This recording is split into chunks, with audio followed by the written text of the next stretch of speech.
Hello guys, അപ്പോൾ ഇന്ന് ഞാനൊരു കഥ പറയാൻ പോവാണ് തോമസ് എഡിസണിനെ പറ്റി. തോമസ് എഡിസൺ എല്ലാവർക്കും അറിയുമെന്ന് വിചാരിക്കുന്നു. തോമസ് എഡിസണാണ് നമ്മുടെ ഇലക്ട്രിസിറ്റിയും ലൈറ്റും ബൾബും ഒക്കെ കണ്ടുപിടിച്ച ആൾ. അതും ആൾ 10,000 പ്രാവശ്യം ഫെയിലായി അത് കണ്ടുപിടിക്കുന്ന ഇടയിൽ. പക്ഷെ ആൾ ഗീവ് അപ്പ് ചെയ്തില്ല. ആൾ അതിൻ്റെ പിന്നാലെ ഇരുന്നിട്ട് ആളത് കണ്ടുപിടിച്ചു. So he was one of the very intelligent സയൻറ്റിസ്റ്റായിരുന്നു പുള്ളി. പക്ഷെ പുള്ളിയുടെ ചെറുപ്പത്തിൽ പുള്ളി ഫസ്റ്റ് സ്റ്റാൻഡേർഡിൽ ഇരിക്കുന്ന സമയത്ത് പുള്ളീനെ ക്ലാസ്സിനെ പുറത്താക്കി.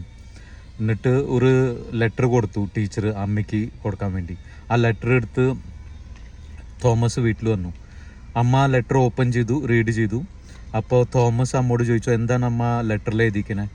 അപ്പോൾ അമ്മ പറഞ്ഞു, അതെ, മോൻ ഭയങ്കര ബുദ്ധിശാലിയാണ്, അപ്പോൾ ഇനി സ്കൂളിൽ പറഞ്ഞയക്കേണ്ട ആവശ്യമില്ല, മോനെ എല്ലാം അറിയാം, ഇനിയും ഹോം സ്കൂളിങ് ചെയ്താൽ മതി എന്നാണ് എഴുതിക്കണെന്ന് പറഞ്ഞു.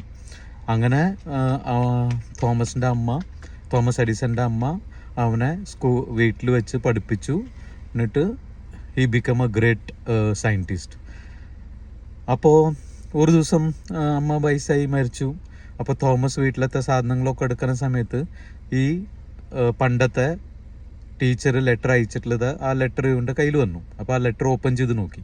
അപ്പോൾ ഓപ്പൺ ചെയ്ത് നോക്കിയപ്പോൾ അതിൽ എഴുതിയിട്ടുണ്ടായിരുന്നത്, നിങ്ങളുടെ മോൻ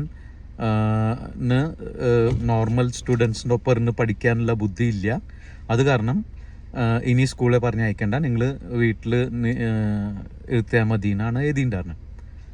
അപ്പോൾ അത് കണ്ടിട്ട് തോമസ് ഒരു വാക്ക് പറഞ്ഞു. അതായത് തോമസ് എഡിസൺ ഇത്ര വലിയ ആ സമയത്ത് തോമസ് എഡിസൻ്റെ അമ്മ സെയിം കാര്യം തോമസിനോട് പറഞ്ഞിരുന്നെങ്കിൽ ആ കുട്ടിയുടെ കോൺഫിഡൻസ് അപ്പനെ ലൂസായനെ.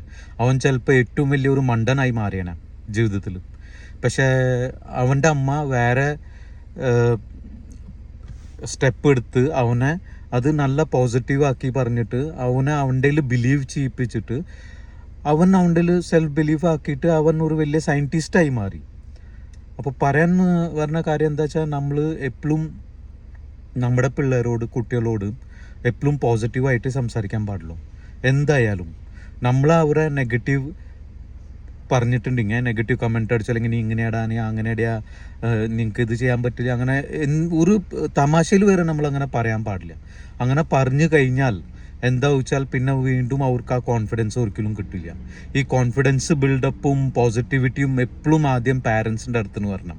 പക്ഷെ നമ്മുടെ ഇന്ത്യൻ കമ്മ്യൂണിറ്റി എങ്ങനെയാ വെച്ചാൽ മാക്സിമം ആൾക്കാർ പാരൻസും ഗ്രാൻഡ് പാരൻസൊക്കെ കൂടിയത് കുട്ടികളെ ഡീമോട്ടിവേറ്റ് ചെയ്യും അറിയാണ്ട്. അപ്പം അങ്ങനെ ചെയ്യാൻ പാടില്ല.